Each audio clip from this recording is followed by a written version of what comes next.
सबसे बड़ी इंटरेस्टिंग एक चीज मैं आपके सामने रखना चाहता हूँ। एक ऐसी इवेंट जो बाजार में आज हुई है 23 साल बाद। 23 साल बाद? 23 साल बाद। हाँ, अब आप सोचेंगे कि तो एक जनरेशन गैप हो गया, right? Almost generation gap, right? 2001 में कोई एक ऐसी घटना हुई थी, वो आज वापस से हुई है। अच्छा। और आज हुई तो उसका जाहिर सी बात है कुछ ना कुछ मायने होंगे। तो इस घटना का पूरा विश्लेषण होगा। इस घटना के दम पर आगे आपको क्या देखना समझना है उसका पूरा विश्लेषण होगा। आज के बाजार के लिहाज से ये इवेंट बहुत इंपॉर्टेंट है, बहुत बहुत बहुत इंपॉर्टेंट है। Interesting. तो ये पहली ऐसी बड़ी चीज है जो आज हम आपके सामने रखें। ऐसा क्या हुआ है 23 साल पहले जो अब 23 साल बाद हुआ है, नंबर 1। नंबर 2, और एक मैं आपको इम्पोर्टेंट बात बताना चाहता हूं। अगर आप इंडियन मार्केट में ऑलरेडी ट्रेड कर रहे हैं लेकिन डाउ फ्यूचर्स और S&P 500 और यूरोपियन मार्केट में ट्रेड करना चाहते हैं ना, तो आप यूज कर सकते हैं ट्रेड विल का एप्लीकेशन।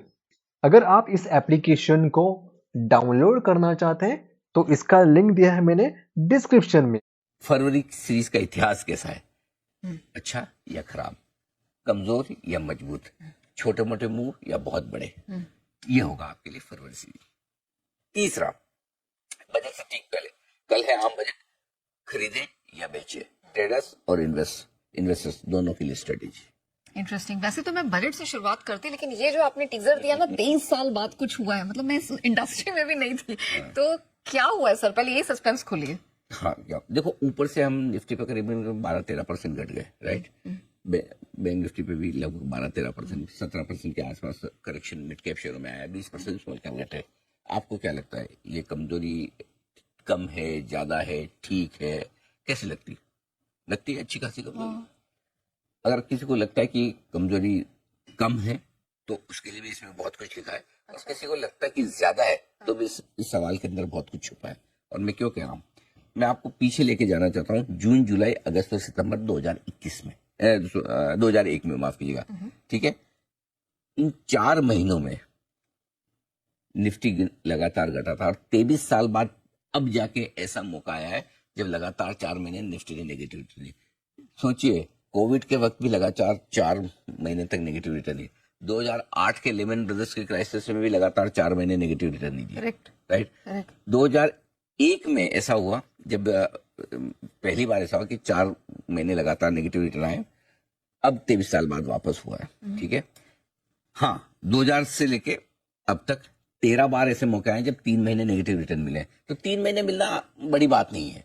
3 महीने हमने कई बार देख लिए हैं, तो 13 बार हो गए, मतलब लगभग हर 1.5-2 साल में एक मौका ऐसा आ जाता है कि जब निफ्टी 3 महीने लगातार नेगेटिव बंद हो रहा है। 4 महीने लगातार नेगेटिव बंद होना 2001 के बाद अब हुआ है।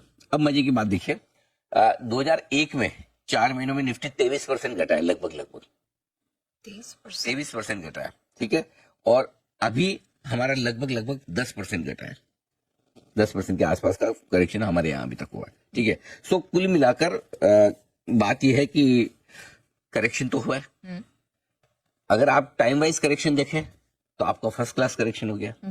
प्राइस वाइज करेक्शन 2001 के मुकाबले में कम हुआ, और उसकी वजह भी है कि 2001 में गिरावट के 2 बड़े कारण थे। पहला, उस समय केतन पारेख वाला स्कीम वापस से बाहर आया था, उस समय ये हुआ था।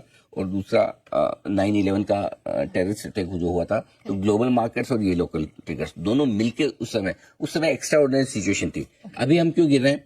अभी गिरने की वजह सिर्फ है कि GDP slow down, earning slow down वगैरह है। तो वो उतना बड़ा मैटर नहीं है, वो भी स्लो डाउन है, मंदी नहीं है। इसलिए 10% की फॉल ये क्या सफिशिएंट है? मैं ये डेटा दे रहा हूँ, इस डेटा के पीछे 2 चीजें आपको समझिए। नंबर 1, क्या वाकई में मूड, माहौल, सेंटिमेंट इतना खराब है जो 2001 में उस वक्त हुआ था जब 4 में? उसके बाद तो हमने लेमन ब्रदर्स और ये क्राइसिस भी देखे हैं, उसके बावजूद हम इतना नहीं गिरे। इसका मतलब है कि सेंटिमेंटल करेक्शन और टाइम वाइज करेक्शन बाजार में बहुत कुछ हो चुका है।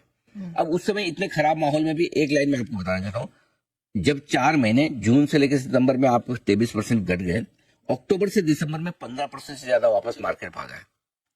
तो काफी कुछ नुकसान, 2/3 नुकसान की भरपाई 2001 में निफ्टी ने कर ली थी, ठीक है? अब सिमिलर सिचुएशन में आप हैं, तब भले 23% घटे, इस वक्त आप 10% घटे हैं, लेकिन आपके लिए सिंपल सी चीज ये है कि नेचुरली आप उतने बुरे हाल में भी नहीं, इसलिए उतने बुरे घटे भी नहीं, तो उतनी ज्यादा रिकवरी भी नहीं आएगी, थोड़ी बहुत रिकवरी। सो मेरा ये समझना है कि आमतौर पर वैसे कम होता है कि इतने टाइम वाइज और प्राइस वाइज करेक्शन के बाद आप और घटे।